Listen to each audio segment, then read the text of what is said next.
Nah, teman-teman yang dirahmati Allah SWT, kalau kita ngomongin tentang hijrah yang memang bertepatan dengan apa yang sedang kita alami sekarang, sebagian besar dari kita ini mungkin baru berhijrah. Ada yang hijrah status. Hijrah status itu dari pacaran jadi nggak pacaran. Ada yang hijrah pekerjaan, dari yang riba meninggalkan riba. Ada yang hijrah penampilan, dari yang nggak berhijab sekarang sudah berhijab, Masya Allah. Ada yang hijrah perilaku, dari yang tadinya marah-marah, emosi, sekarang lebih kalem. Ada yang hijrah dari dosa, yang tadinya punya banyak dosa, maksiat, sekarang mulai beribadah, mulai belajar taat kepada Allah. Dan banyak lagi varian-varian dari hijrah kita yang intinya dari yang buruk kepada yang baik.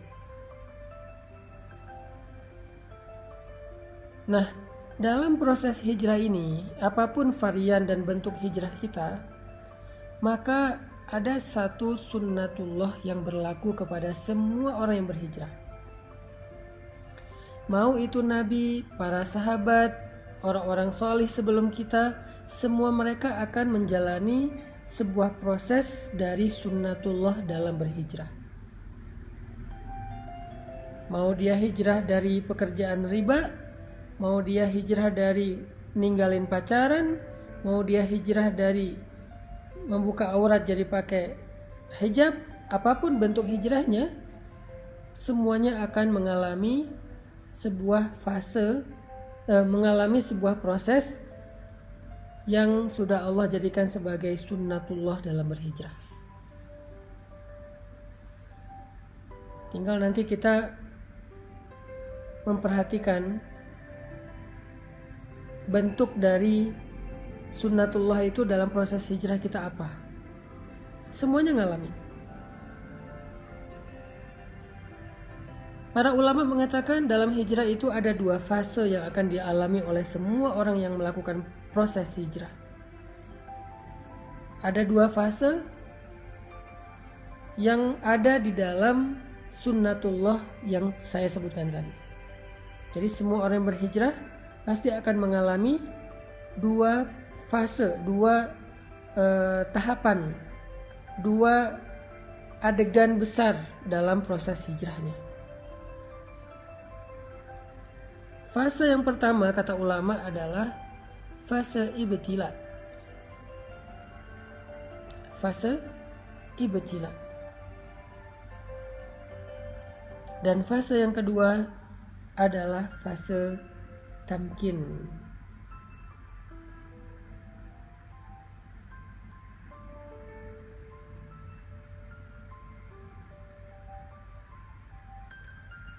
Fase yang pertama adalah fase ibtila. Sedangkan fase yang kedua adalah fase tamkin. Apa itu fase ibtila? Ibtila itu dari kata bala, yang kemudian menjadi bahasa Indonesia bala, artinya ujian. Jadi semua orang yang melakukan hijrah, baik dia hijrah dari yang buruk kepada yang baik, maupun bahkan hijrah dari non-muslim menjadi muslim, converting to Islam. Semua yang menjalankan proses pergantian ini, shifting ini, converting ini kepada yang lebih baik, berhijrah di jalan Allah, maka dia akan mengalami fase yang pertama semuanya, yaitu fase ibtila, fase ujian. Semuanya. Maka nanti teman-teman bisa ngecek di dalam Al-Quran, yaitu surat Al-Ankabut ayat pertama, kedua, dan ketiga. Surat Al-Ankabut, coba kita buka Al-Quran. Surat Al-Ankabut. Surat Al-Ankabut itu surat 29, ayat pertama, kedua, dan ketiga.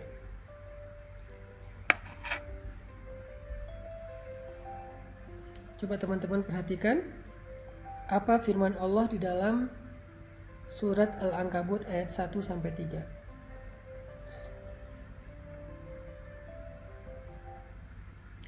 A'udzu billahi minasy syaithanir rajim.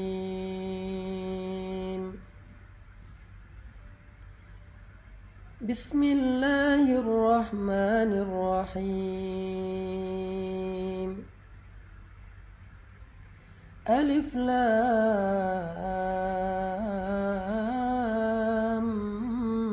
Mim.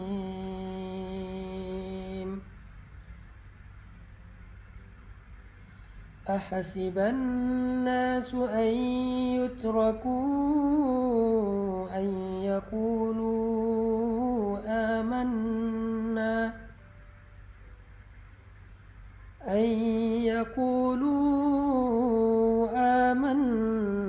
wa hum la yuftanun.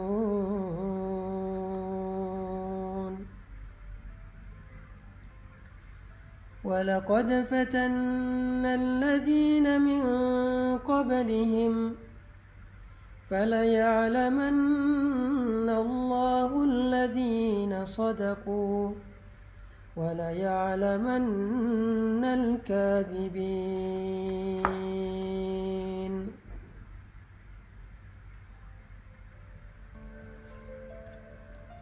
Alif Lam Mim.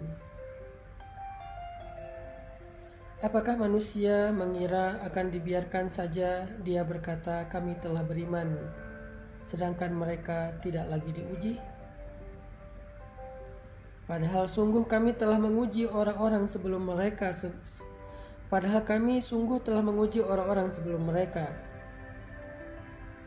Maka Allah akan tahu siapa orang-orang yang jujur dan siapa orang-orang yang pendusta. Sadaqallahul Adzim. Ini adalah janji Allah kepada setiap orang yang berhijrah. Orang yang mengatakan saya pengen berubah. Orang yang mengatakan saya pengen beriman. Orang yang mengatakan saya pengen bertaubat. Orang yang mengatakan saya pengen ninggalin riba. Orang yang mengatakan saya pengen ninggalin pacaran. Orang yang mengatakan saya pengen ninggalin masa lalu yang penuh dengan dosa.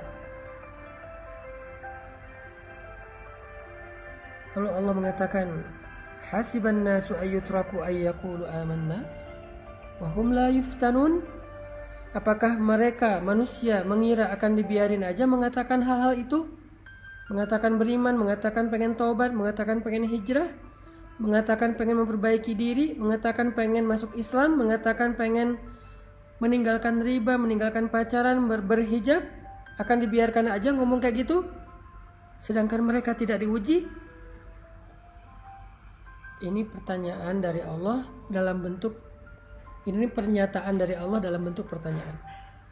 Jadi Allah menyampaikan sebuah berita, bentuknya pertanyaan, kayak sindiran gitu. Seolah-olah Allah pengen ngasih tahu, emang kalian pikir dengan udah berhijrah, udah selesai, Allah nggak akan nguji lagi. Harus ada fase ujian yang dilewati, namanya fase ibtila. Dan ternyata itu bukan hanya kita alami sendiri, tetapi orang sebelum kita pun mengalami hal yang sama, padahal mereka lebih baik dan lebih soleh daripada kita.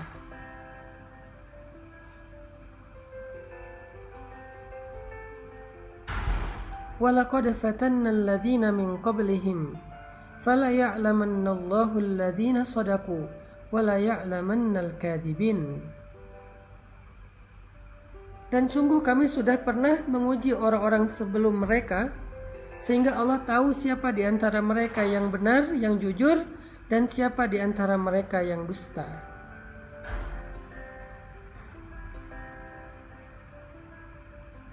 Bilal bin Rabah, ketika beliau masuk Islam, Allah mengujinya, ketahuan lagi sholat oleh tuannya, sehingga akhirnya beliau disiksa oleh Umayyah bin Khalaf dengan penyiksaan yang luar biasa.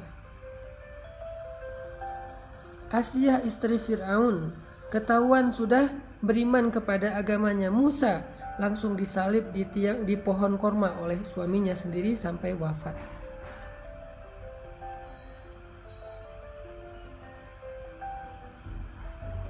Begitu juga dengan sahabat-sahabat yang lain, orang-orang soleh yang lain, para anbiya. Ketika mereka berjalan di jalan Allah, apakah itu dakwah, apakah itu masuk Islam, apakah itu berhijrah, ketika mereka melangkah di jalan Allah, maka fase pertama yang akan mereka lalui adalah fase ibtila. Semuanya sama. Semuanya mengalami fase itu, fase ibtila.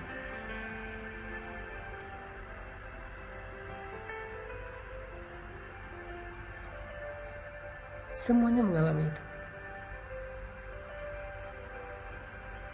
Cuman varian dan bentuk dari ibtila dan ujian itu yang beda-beda antara satu dengan yang lain, teman-teman.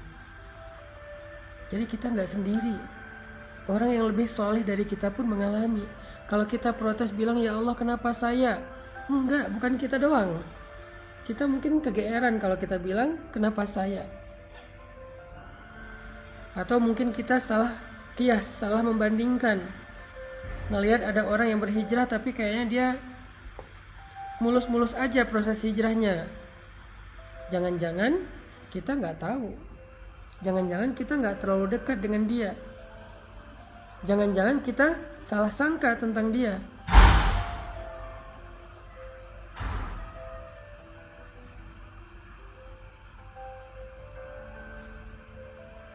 Semua, kata Allah, semua orang yang berhijrah, semua orang yang melangkah di jalan Allah pasti akan diuji dengan ujian-ujian, ibtila. Lalu Allah menggambarkan 3 jenis ujian di dalam Al-Quran surat Al-Baqarah, supaya kita bisa merenungkan mana dari 3 jenis ujian ini yang kita alami. Allah mengatakan di dalam surat Al-Baqarah, Am hasibtum an tadkhulul jannah walamma ya'tikum mathalul ladzina khalau min qablikum. Apakah kalian mengira, sama dengan surat Al-Ankabut, apakah manusia mengira? Kalau sekarang apakah kalian mengira? Apakah kalian mengira bahwa kalian akan begitu saja masuk ke dalam surga, sedangkan belum datang kepada kalian ujian-ujian yang pernah dialami oleh orang sebelum kalian? Jadi kalau tadi, apakah manusia mengira akan dibiarkan saja mengatakan beriman padahal belum diuji? Kalau sekarang, apakah kalian mengira akan masuk surga begitu aja padahal kalian belum diuji? Walamma ya'tikum mathalul ladzina khalau min qablikum. Padahal belum datang kepada kalian ujian-ujian yang pernah datang kepada orang sebelum kalian. Sama maksud dari ayatnya.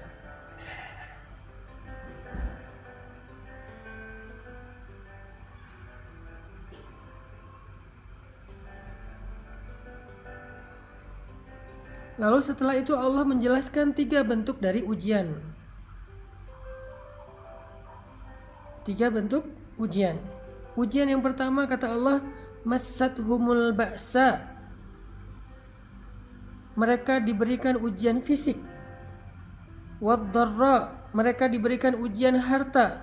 Wazulzilu, mereka diuji dengan ujian perasaan. 3 jenis ujian, kata Allah. Ba'sa, dharra, zulzilu.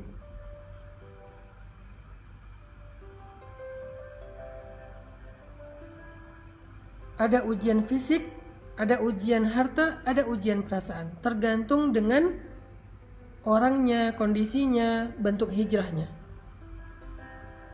Kalau tadi kita membaca mbaknya sedang diuji dengan ujian harta, yang ketika dia meninggalkan pekerjaan yang ada ribanya, maka kemudian dia tidak mendapatkan pekerjaan lain sehingga dia sekarang mengalami kesulitan secara finansial.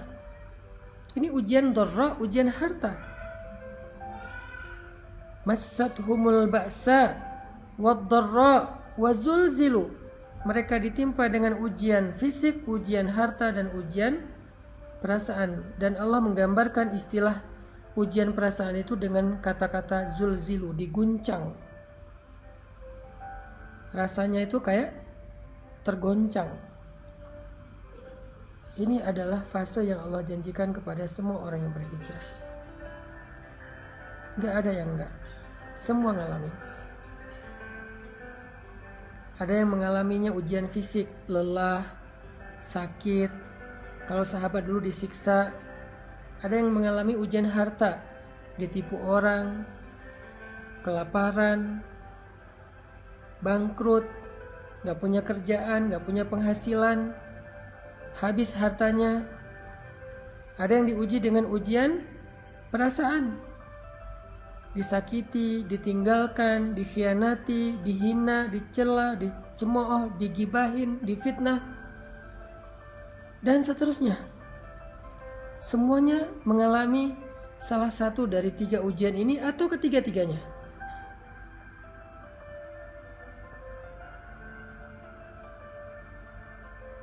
Saking beratnya ujian yang dialami oleh Nabi dan para sahabat,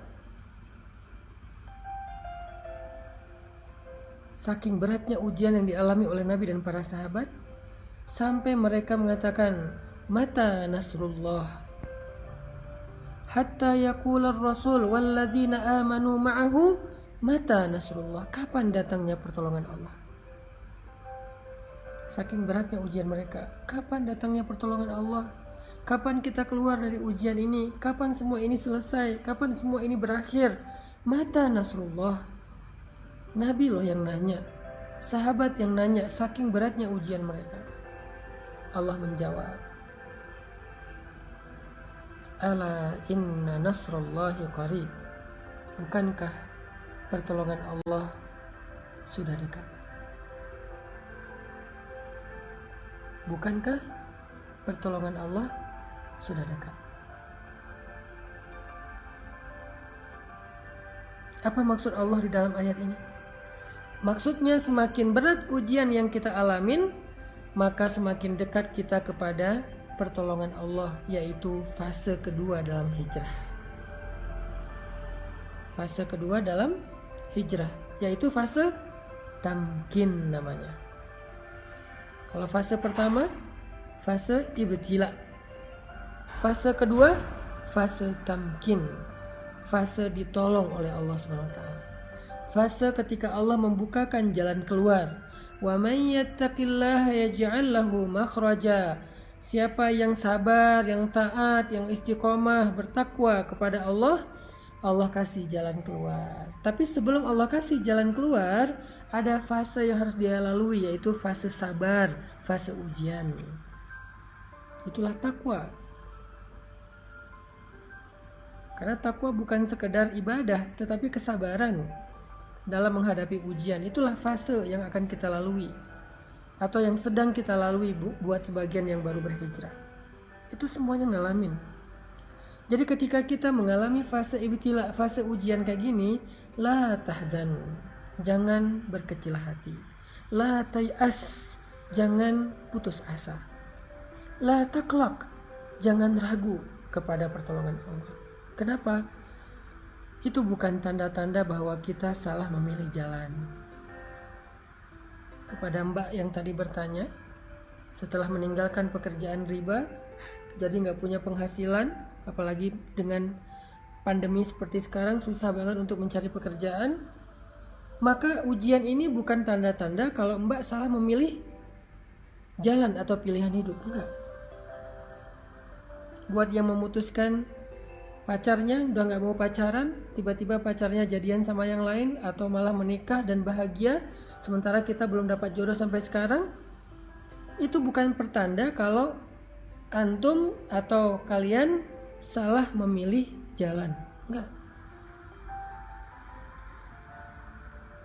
Karena jalan yang kita tempuh sebelumnya itu jalan yang salah.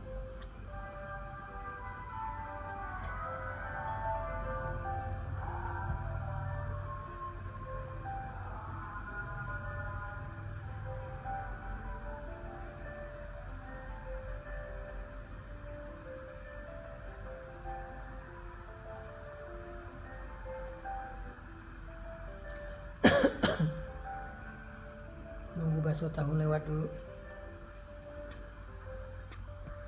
Sampai di mana tadi?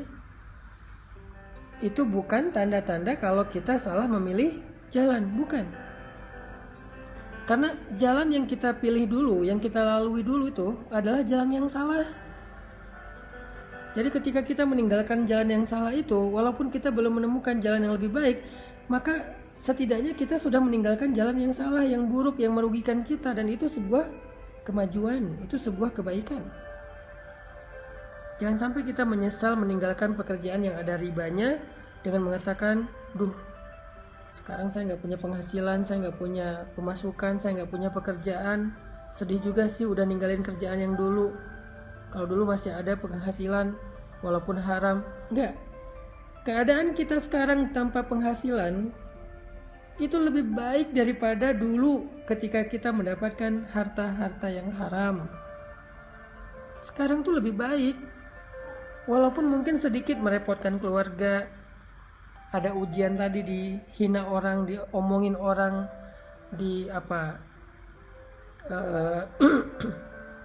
dikritik orang, dicela orang, ujian perasaan kan. Tapi sekarang lebih baik daripada tadi. Kenapa? Mana ada ceritanya dosa itu lebih baik daripada ketika kita menempuh jalan Allah dengan segala resikonya. Enggak. Mbak yang udah kehilangan pekerjaan tetapi hartanya riba, sekarang gak punya pekerjaan tetapi hartanya berkah, sekarang jauh lebih baik. Hanya mungkin sekarang sedang mengalami fase ibtila, fase diuji. Dan fase ujian itu akan naik terus tingkatannya, akan naik terus tensinya, makin lama makin berat, makin panas, makin luar biasa, makin beban akan naik terus, seperti malam yang semakin lama semakin gelap, semakin lama semakin dingin, semakin lama semakin sunyi, semakin lama semakin ngantuk. Kayak gitu memang fasenya, kayak orang panas naik terus, kayak orang demam naik terus panasnya. Tapi ketika udah berada di puncak, udah berat banget, gak ketahan lagi, sampai kita bertanya kapan selesainya semua ini, kapan berakhir dan segala macam, Allah menjawab teriakan kita. Allah menjawab pertanyaan kita. Kata Allah, ala inna nasrallahi qarib. Sungguh pertolongan Allah udah dekat, wahai hambaku. Jangan berputus asa, jangan menyerah dulu. Pertolongan Allah udah dekat. Sabar dikit aja lagi. Karena kalau kamu menyerah sekarang, maka sia-sia semua kesabaranmu selama ini. Karena udah hampir sampai. Kalau balik arah lagi, jauh lagi tuh. Udah tempuh aja perjalanan ini. Sabar dikit, gak punya penghasilan sekarang. Sabar dikit kalau kita jadi single, jomblo sendiri, gak ada siapa-siapa. Di usia yang segini belum dapat jodoh. Dikit lagi. La taqlaq, jangan ragu sama janji Allah. Innahu la yukhliful mi'ad. Allah gak pernah ingkar janji. Masih ingat kisah ibu Musa yang menghanyutkan bayinya ke sungai Nil? Apakah Allah ingkar janji? Masih ingat kisah perang Badar, para sahabat yang ditolong oleh para malaikat? Apakah Allah ingkar janji? Masih ingat cerita Musa hijrah ke Madian kemarin? Apakah Allah ingkar janji? Masih ingat cerita-cerita yang kita bahas di live berikutnya, kisah-kisah yang ada di dalam Al-Quran sebagai bukti? Apakah Allah ingkar janji? Kalla, sama sekali enggak.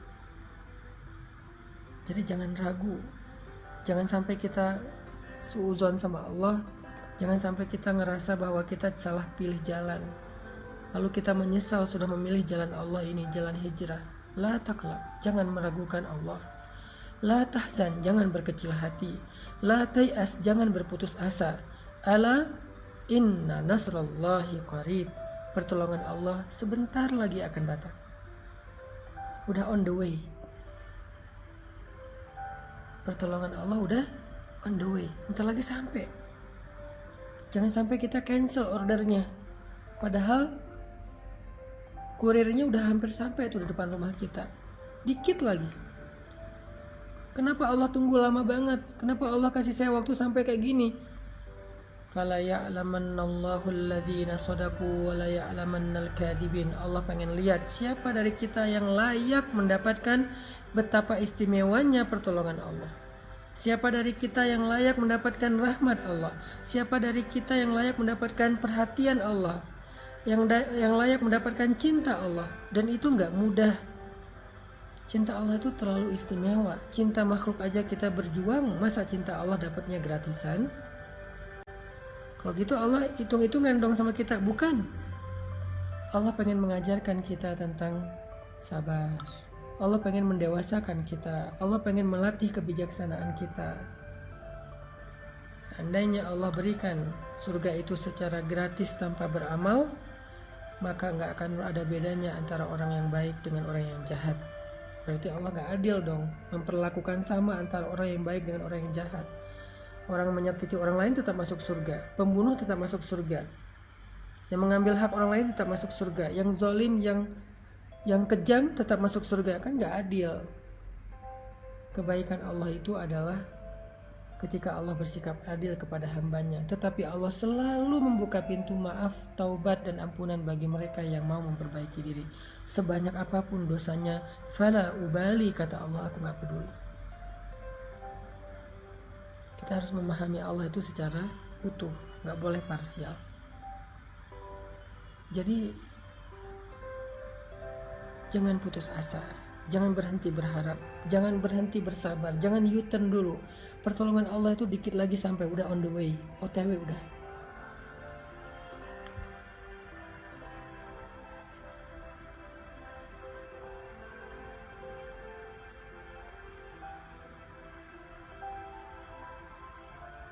Allah juga berfirman, وَلَنَبْلُوَنَّكُمْ بِشَيْءٍ مِّنَ الْخَوْفِ وَالْجُوعِ وَنَقْصٍ مِّنَ الْأَمْوَالِ وَالْأَنفُسِ وَالثَّمَرَاتِ.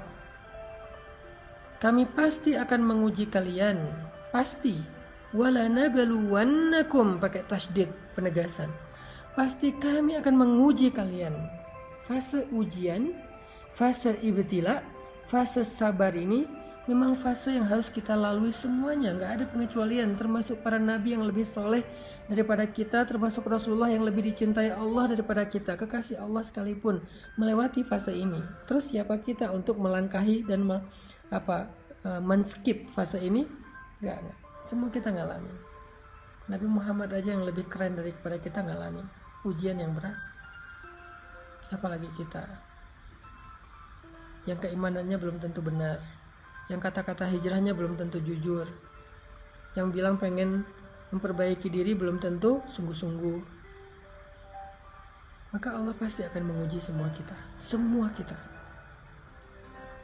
Walanabluwannakum, pasti kami akan menguji kalian, bisyai'in, dengan sedikit rasa, bisyai'in minal khaufi, rasa takut, ujian perasaan, wal ju', rasa lapar, ujian harta, wa naqsim minal amwal, kekurangan harta, ujian harta juga, wal anfus, kehilangan orang-orang yang dicintai, ditinggalkan orang-orang yang dicintai, sakit hati, ujian perasaan,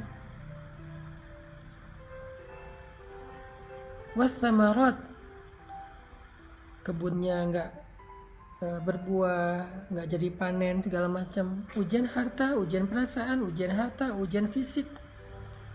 Lalu di akhir ayat itu apa kata Allah? Wabasyiris sabirin, sampaikan berita gembira kepada orang yang sabar. Apa berita gembiranya?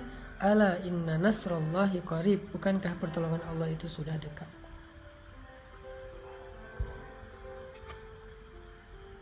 Tetap harus melewati fase sabar, fase ujian. Ini buat yang bertanya, banyak sih yang nanya tentang masalah ini. Ustadz, saya sudah hijrah. Ada yang bilang, Ustadz, saya udah ninggalin, gak mau pacaran lagi. Tapi gimana ya sekarang? Saya takut dia jadian sama yang lain. Saya takut kehilangan dia. Aslinya saya gak bisa ngelupain dia. Saya punya perasaan sama dia, cuman saya juga gak mau berbuat dosa dan segala macam.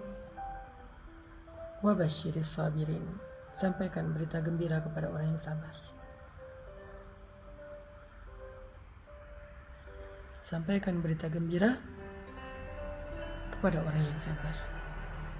Ustadz, saya udah hijrah, udah memakai hijab, tetapi sejak saya berhijab kok hidup saya banyak masalah.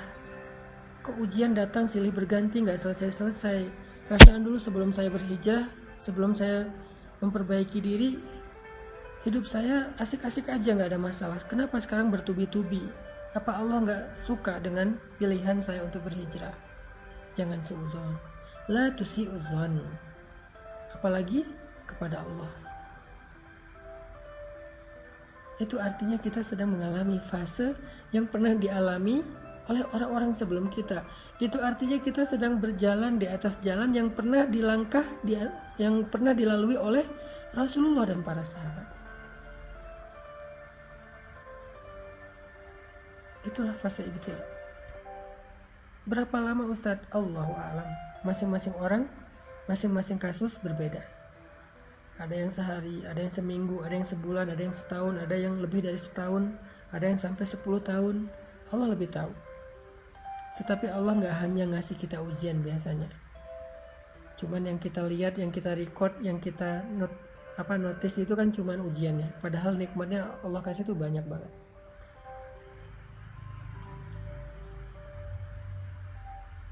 Masalahnya kita selalu melihat nikmat itu hanya angka-angka. Kita lihat nikmat itu hanya harta. Padahal kadang-kadang ada yang lebih berharga daripada harta. Coba antum renungkan. Kalau disuruh pilih, antum punya uang 1 miliar, lalu pulang ke rumah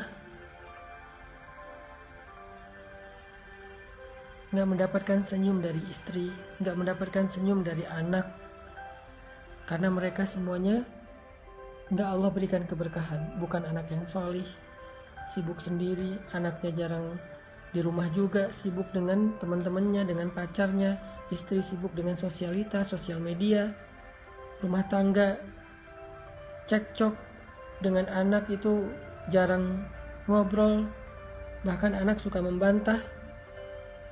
Apakah menurut teman-teman uang yang bermiliar-miliar itu menjadi sesuatu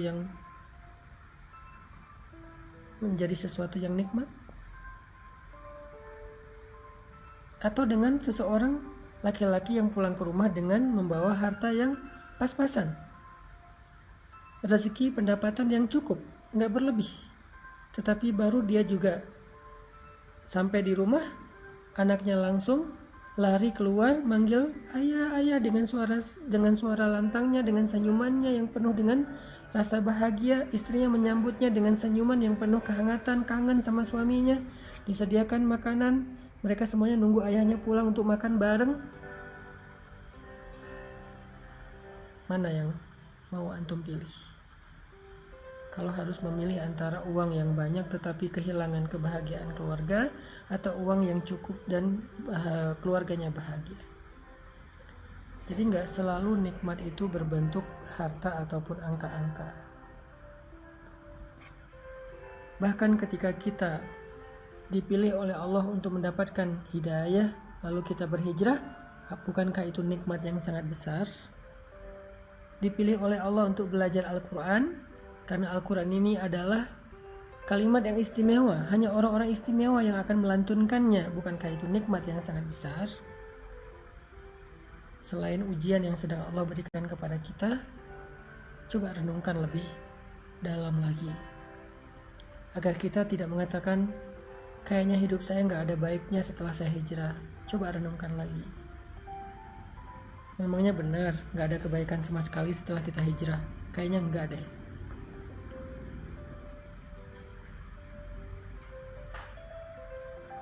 Makanya teman-teman yang dirahmati Allah SWT, fase pertama yang akan kita lalui dalam proses hijrah itu adalah fase ibtila. Semua orang ngalamin.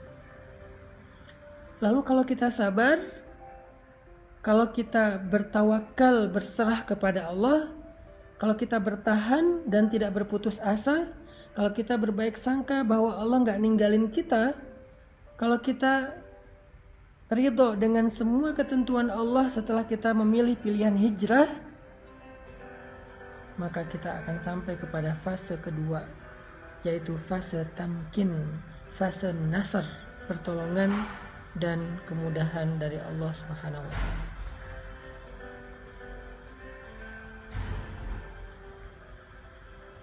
Allah akan berikan pertolongan yang tidak disangka-sangka. Itulah fase yang kedua, yaitu fase tamkin.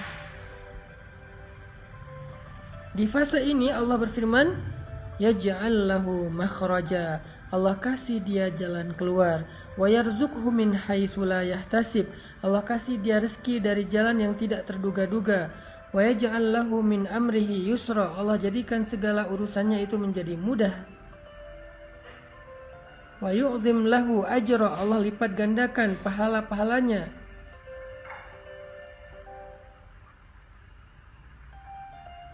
Fase tamkin, fase ketika Allah menolongnya, fase ketika Allah SWT memberikan kejutan untuk dia. Tunggu deh, Allah tuh gak pernah ingkar janji loh. Allah itu gak pernah ingkar janji, jadi tunggu deh. Pasti kita akan mendapatkan kejutan dari Allah, itu pasti. Yang perlu kita kuatkan sekarang adalah kesabaran kita. Bukan mempertanyakan ada nggak apa yang Allah janjikan, itu udah nggak perlu dipertanyain, karena Allah nggak pernah ingkar janji, dan Allah maha kuasa untuk menunaikan janjinya, nggak ada yang bisa menghalanginya. Kalau kita kadang-kadang walaupun kita baik, bisa aja ingkar janji gara-gara emang nggak bisa menunaikannya, ada masalah, ada halangan. Kalau Allah nggak ada halangan.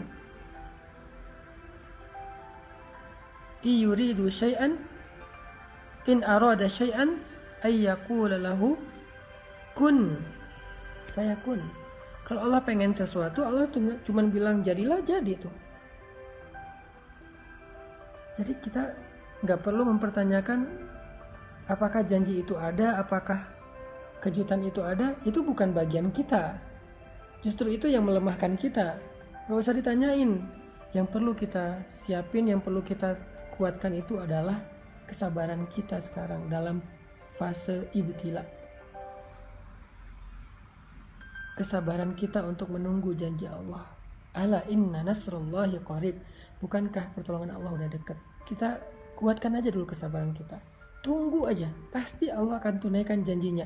Pasti Allah akan kasih kita kejutan yang bikin kita senyum-senyum sendiri nanti. Ana inda dhanni abdi bi, kata Allah. Aku tergantung prasangka hambaku kepadaku. Jangan sampai kita terbersit pikiran dan prasangka yang gak baik tentang Allah, yang nanti akan merugikan diri kita sendiri. Karena Allah tergantung prasangka kita. Yakin aja, tunggu deh. Ketika kita tetap menjaga prasangka baik kepada Allah, kita sabar, tabah, nunggu, gak berhenti, berikhtiar, gak berputus asa, kita akan sampai kepada fase tamkin. Kita akan tersenyum ketika mendapatkan kejutan dan pertolongan Allah yang luar biasa. Itu yang dialami oleh Bilal bin Rabah. Dia masuk Islam, lalu dia ketahuan sama tuannya, lalu dia diuji dengan disiksa oleh Umayyah bin Khalaf, siksaan yang hampir membuat dia meninggal dunia. Saking beratnya siksaan tersebut, ditindih batu yang besar, yang mungkin lebih berat daripada orang, ditindih di dadanya, hampir aja tulang rusuknya patah, dijemur di bawah terik matahari yang panasnya lebih dari 50 derajat, dicambuk, disiram dengan air panas, dibakar,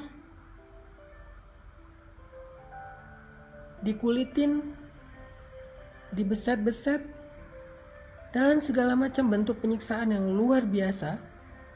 Bilal hanya bilang ahadun ahad, ahadun ahad. Dari yang tadinya dia mengatakan ahadun ahad dengan suara lantang sampai hanya bisa berbisik ahadun ahad. Saking beratnya ujian Bilal,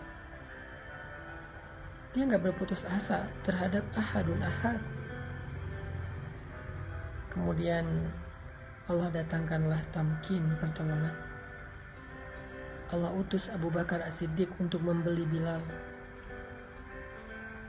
Lalu setelah dibeli oleh Abu Bakar, Bilal berpikir dia akan menjadi budaknya Abu Bakar, dan dia ridho menjadi budak Abu Bakar karena menjadi budak Abu Bakar adalah keberuntungan, punya tuan sebaik Abu Bakar. Tapi ternyata Allah ngasih dia kejutan. Bukan hanya dibeli oleh Abu Bakar, tapi setelah dibeli saat itu juga Abu Bakar mengumumkan Bilal adalah saudara saya di dunia dan di akhirat. Artinya Bilal bukan budaknya Abu Bakar, tapi saudaranya Abu Bakar. Bilal bukan budaknya Abu Bakar, tapi saudaranya Abu Bakar. Kalimat saudara ini bukan basa-basi. Kalimat saudara ini bagi orang Arab, apalagi bagi para sahabat, itu berarti sebuah janji, muahadah, yang kalau ada apa-apa maka Abu Bakar yang akan membela Bilal. Kalau ada apa-apa, Abu Bakar yang akan menanggung kebutuhan Bilal. Ada apa-apa, Bilal bisa datang ke rumah Abu Bakar kapan saja. Ketuk 24 jam, rumah Abu Bakar itu terbuka untuk Bilal. Keluarga Abu Bakar adalah keluarga Bilal. Anak-anak Abu Bakar adalah ponakannya Bilal. Kejutan dari Allah. Tiba-tiba Bilal, budak dari Habasyah, yang hina, yang gak ada nilainya, menjadi saudara dari seorang laki-laki yang terhormat, kaya raya, mulia akhlaknya di kota Mekah. Sehingga tiba-tiba budak-budak yang lain jadi cemburu kepada Bilal. Aduhai, seandainya aku seperti Bilal. Kejutan dari Allah.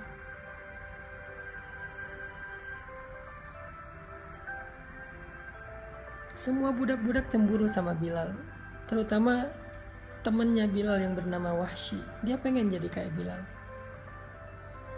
Dia pengen mendapatkan keistimewaan yang didapatkan oleh Bilal.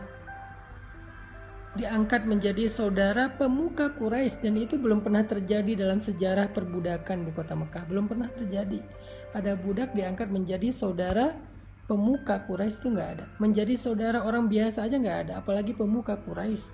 Terhormat banget.